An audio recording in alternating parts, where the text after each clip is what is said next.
En 2000, j'étais étudiant en licence de commerce et j'avais des professionnels en face de moi qui m'enseignaient comment monter un business plan, comment vendre.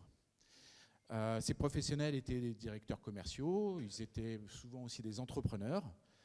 Et en fait, c'est là où m'est arrivé, c'est là que j'ai su en fait ce que je voulais faire dans ma vie.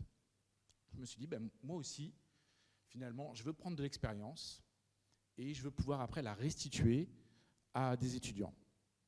Donc depuis, je suis donc formateur indépendant. Donc je m'appelle Francis Azarello et ça fait maintenant 15 ans que je suis formateur indépendant dans différentes écoles et dans différents centres de formation. Et je me suis rendu compte d'une problématique vraiment assez centrale dans l'ensemble de mes expériences que j'ai eues depuis 15 ans. C'est que souvent les équipes pédagogiques et les formateurs, les relations qu'on a, on les passe souvent à gérer une problématique de planning, plutôt que de faire quelque chose de plutôt qui est notre cœur de métier, la pédagogie. Donc on devrait plutôt discuter de la pédagogie plutôt que discuter finalement des plannings. Ça, c'est mon planning. Un tableau Excel. Donc là, vous voyez que vous avez différentes couleurs. Et donc ces différentes couleurs, c'est différentes écoles. Dans chaque école, j'ai plusieurs classes. Et on ne voit pas derrière, mais derrière, il y a en fait le planning d'une classe. Et dans le planning d'une classe, c'est assez bien rangé. C'est-à-dire qu'à partir du moment où on commence à vouloir bouger une case dans ce planning-là, ça va avoir un impact directement sur l'ensemble du planning de tous les formateurs qui sont dans cette classe. Donc là, évidemment, on s'est rendu compte de ce gros problème. Et donc, je suis allé voir mes collègues. Et puis, je leur ai posé la question. Je leur ai dit, mais moi, j'ai ce problème. Est-ce que vous aussi, vous avez ce problème? Alors, évidemment, ils m'ont tous répondu, oui, en effet, sur la modification des plannings, c'est quand même très compliqué. Et puis, la plupart du temps, j'ai des conflits d'horaire. Et puis, des fois, on m'annule mes formations à la dernière minute. Ça pose quoi comme problème? Ça pose que ces formateurs indépendants, ils ont peu de visibilité sur le chiffre d'affaires qu'ils vont faire pendant l'année. Ils ont peu de visibilité sur leur activité. Et ça, c'est un gros problème derrière pour pouvoir gérer le reste du temps et mettre des formateurs face aux étudiants. Alors, je leur ai posé la question, je leur ai dit, mais est-ce que si on vous crée une solution, est-ce qu'il y aurait des choses dans lesquelles qu'il faudrait qu'on implémente? Ils m'ont dit, oui, en effet, là, il y a peut-être des choses autour de l'envoi de disponibilité directement aux écoles.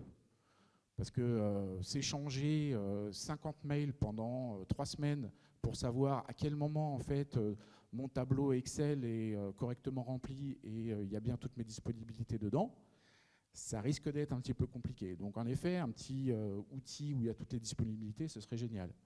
Et puis, peut-être que aussi, ça nous permettrait de remplir un peu mieux notre agenda. Donc, avoir un système avec un matching de missions, ça pourrait être vraiment intéressant. Et autre élément aussi qui a été remonté, c'est d'avoir un système où on peut suivre finalement toute la progression pédagogique qu'on a pour chaque classe. Parce que voilà, quand on a 10 classes, il faut pouvoir aussi suivre notre calendrier et l'évolution finalement du cours qu'on est en train de fournir. Alors qu'est-ce qu'on a pris comme solution? On s'est dit, tiens, on va développer une plateforme SaaS qui s'appelle grizzly.com et qui va être là pour optimiser et automatiser finalement l'ensemble de la gestion de la vie du formateur et de la relation qu'il a avec les différentes écoles. On l'a fait en 3 étapes. Une première étape qu'on appelle Pulse.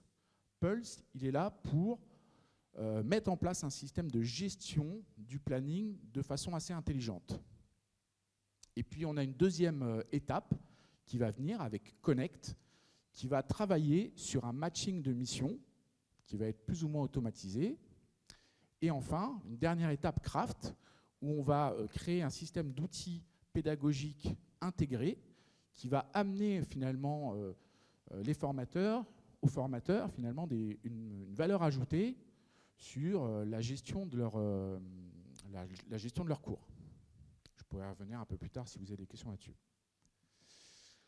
Le marché de la formation en France, on le connaît, c'est 8000 écoles supérieures, c'est 100 000 intervenants, c'est plus de 20 milliards d'euros par an, avec une croissance annuelle de plus de 6%. Et c'est un secteur assez intéressant parce qu'au niveau de la digitalisation, il est encore relativement immature. On a commencé vraiment à intégrer des outils digitaux depuis, on va dire, 2021-2022, après le Covid.